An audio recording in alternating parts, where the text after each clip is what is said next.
Hi అండి. ఈరోజైతే ఇంకా సాయంత్రం స్నాక్స్ కావాలి అని చెప్పారు పిల్లలు. అప్పటికప్పుడు నేను ఇంకా స్నాక్స్ చేసేద్దాము ఫాస్ట్గా అనేసి వచ్చేసాను. ఒక కప్పు గోధుమ పిండి అయితే తీసేసుకొని జల్లిస్తున్నాను. ఆ తర్వాత ఇందులో నేను ఒక కప్పు బొంబాయి రవ్వ అయితే తీసుకున్నాను. ఆ తర్వాత 4 ఇలాచీ అయితే ఇంకా తీసుకున్నానండి. ఆ 4 ఇలాచీ ఇలాగ పౌడర్ అయితే ఇంకా చేశాను. ఆ పౌడర్ని కూడా ఇందులో యాడ్ చేస్తున్నాను. తర్వాత కొద్దిగా టేస్ట్కి సరిపోయినట్టుగా షుగర్ అయితే తీసుకున్నాను. తర్వాత మెత్తగా మాగిన మామిడి పండ్లు అంటే ఇంకా మామిడి పండ్లు కాదు అట్టిపండు తీసుకున్నాను. దీంట్లో అంటే మెత్తగా అంటే మరి అంత మెత్తగా ఉండకూడదు. తిన్నీగా బాగా చుక్కొచ్చి రుచిగా ఉన్న పండు అయితే చాలా టేస్టీగా ఉంటుంది. ఇలాంటి పండు అయితే నేను తీసుకున్నాను. ఇక్కడ 3 పండ్లు అయితే ఇంకా నేను తీసుకున్నానండి దీనికి. ఎందుకంటే మనం రవ్వ వేసాం కదా, రవ్వ బాగా నానాలి. అందుకనేసి నేను 3 పండ్లు అయితే ఇంకా ఇందులో తీసుకొని చిన్న చిన్న పీసెస్ అయితే ఇంకా కటింగ్ చేసేసి ఇందులో యాడ్ చేసేస్తున్నాను ఈ మాదిరిగా. తర్వాత ఒక చిన్న కప్పు నిండగా ఫ్రెష్ అయిన నెయ్యి అయితే తీసుకున్నాను. నెయ్యి కూడా ఇందులో యాడ్ చేస్తున్నాను. చాలా అంటే చాలా టేస్టీగా ఉంటుంది. ఇలాగైతే పిల్లలకి ఇంకా బాగుంటుంది. పెద్దవాళ్ళకైనా పిల్లలకైనా చాలా ఇష్టంగా తింటారు. ఇక్కడైతే ఇంకా కొద్దిగా ఎండి కొబ్బరి తురుము అయితే తీసుకుంటున్నాను. ఇక్కడైతే కొబ్బరి తురుము అయితే పట్టిస్తున్నానండి. చూస్తున్నారు కదా, మనకు టేస్ట్కి సరిపోయినట్టుగా తురుము కావాలనుకుంటే ఎక్కువ వేసుకోవచ్చు. ఇక్కడైతే ఇంకా నేను ఇంకా మొత్తానికి పిండి అంతా కలిపేసానండి. మొత్తానికి కలిపేసి ఇలాగా పెట్టాను. ఇప్పుడు ఇంకా కొద్దిగా గట్టిగా ఉండాలనేసి స్పూన్తో మరీ ఒకసారి బాగా కలిపేస్తున్నాను పిండిని అయితే ఇంకా. ఆ తర్వాత అదే పిండిని తీసుకొని మరి పీట మీద వేసి బాగా ఇలాగా కలుపుతున్నాను అనమాట. పిండిని ఇలా కలుపుతూ ఉంటే మన రవ్వ ఉంటుంది కదండి, మొత్తానికి లాగేస్తుంది. లూజ్ ఉండిందంటే టైట్ అయిపోతుంది. చూస్తున్నారు కదా, ఈ మాదిరిగా ముద్దగా ఎంతవరకు బాగా కలిపేశాను. ఆ తర్వాత ముద్దలాగా చేసుకొని ఇప్పుడు ఒక మన చపాతీ ముద్దలాగా పెద్ద సైజు తీసేసుకొని రేకుల కర్ర తీసుకొని పీట తీసుకొని బాగా తిక్కేస్తున్నాను రోటీలాగా. మరీ పల్చన కాదు, మరి మందము కాదండి. మన పరాటా సైజ్ అయితే సరిపోతుంది. ఎందుకంటే ఇది బాగా వేగాలి ప్యాన్ పైన. మరి ఎక్కువ మందం అనుకోండి లోపల పచ్చిగా ఉంటుంది, పైన మాత్రం ఫ్రై అయిపోతుంది.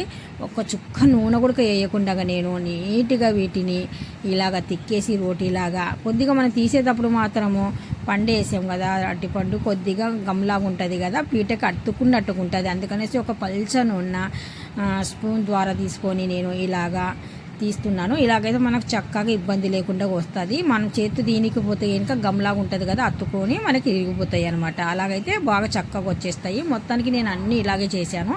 ఇప్పుడు ప్యాన్ అయితే ఇంకా ఇక్కడ ఈ ప్యాన్ తీసుకున్నాను. నేను ఇక్కడైతే ఇంకా ఒక్క చుక్క నూనె కూడా వేయకుండా ఇంకా సరిపోయినంత నెయ్యి అయితే ఇంక ఇందులో యాడ్ చేసాను. అంతవరకే ఇంకా మామూలుగా ఫ్రై చేయడమే.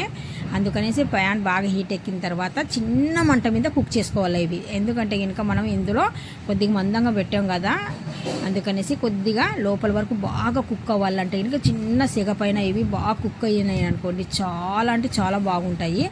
ఆయిల్ లేని ఫుడ్ అండి. ఎవరైనా చిన్నళ్ళు పెద్దళ్ళు ఎవరైనా కానీ సరే ఇష్టంగా తినవేయచ్చు. చాలా బాగా టేస్టీగా ఉంటాయి. ఇందులో మనము బనానా వాడాం కదా, అందుకనేసి చాలా బాగుంటుంది.